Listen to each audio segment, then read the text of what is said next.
Сәлем, құрметті көрермендер, каналға қош келдіңіздер.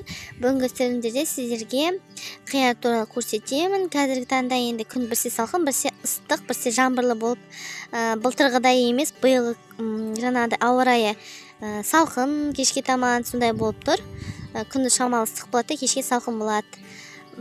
Сол себептен кішкене қиярларымыз жай шығып жатыр. Соған қарамастан енді барымызша күтуді үстіндеміз. Енді көріп тұрсаңыздар, мына жердің барлығында міне қиярлар. Кішкене көтерілгеннен кейін барып түптедім. Яғни түптегенде қалай айтсам, мен қиярды еккенде үнемі осылай егемін.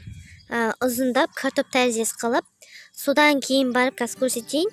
Содан кейін барып осылай дөңгелектеп, әрбіреуін осылайдан арасын 25-30 сантиметр қылып отырғызып шығамын. Яғни көшет арқылы отырғызып шығамын. Әбден өсіп кішкене міне 1, 2, 3, 4, 5, 6 жапырақтан шыққаннан кейін үстің астын көтеріп, картоп тәріздес көтеріп, сол арқылы шланг арқылы суарам. Кішкентай кезінде лейка арқылы суарсам, үлкеннен кейін міне кеше ғана суардым, шланг арқылы суарам. Ар жақтан енді кукуруздар шетіне жаңа оралу мақсатында ектім. Міне көріп тұрсаңыздар, қияр ешқандай ауруы жоқ, белгісі де жоқ. Теплицада жаңағыдай көбінесе паутинный клещпен ауырса, яғни құрғақ ауаның кез. Далада менде мүлдем ауырмайды екен, себебі даланың ауа райы өте жақсы болып тұрған шығар. Ешқандай аурудың белгісі жоқ. Енді мен сізге кезекті айтайын деп тұрғаным, қиярды енді барынша қалай айтсам болады, өте үлкен жапырақтар, өте күшті болып өнім берсін десеңіздер, ең бірінші істеу керек жағдайды айтайын. Міне алдыңызда көріп тұрған қияр, міне бір жапырақ шықты, міне бір жапырақ, екі жапырақтан кейін, одан кейінгісі міне үшінші жапырақ, міне үшінші жапырағы, соның арасында міне қияр шығып тұр. Бұл жерді мен алып тастаймын. Міне жерде қияр бар, алып тастадым. Бұл неге? Бұл яғни қияр бүйтіп әрғай ұзын болып өспейді, мына жерге бүкіл күш мына жерге кетіп қалады. Және дәл солай мына жерден тоже.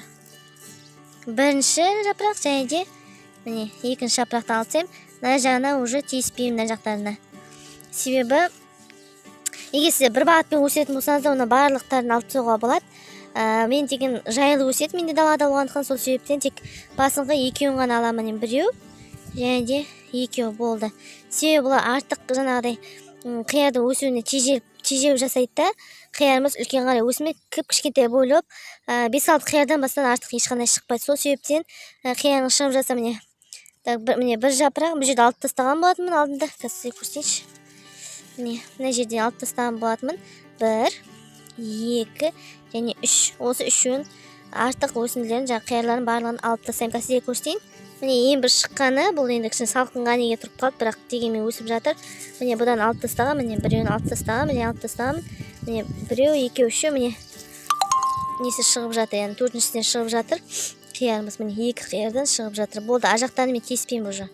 Көрдіңіздер ғой, қиярымыз әрғайым мына жерден үлкен болып өте күшті болып шығады.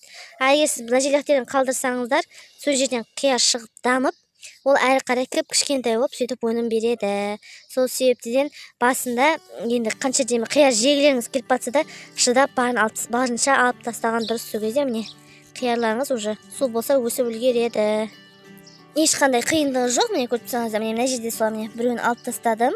Міне екіншісі тағы алып тастаймын. Міне біреу, міне біреу, екеу және де міне үшеу. Екеуін алып тастасаңыздар да болады. Үшіншісін қалдырып, себебі ең басыңғысы осы екеуінен қанша дегенмен күш көп кетіп қалады. Сол себептен осыларды алып тастасаңыздар болады. Солай канал жазуды ұмытпаңыздар. Сіздермен барымша бөлісіп отыратын боламын. Сау болыңыздар.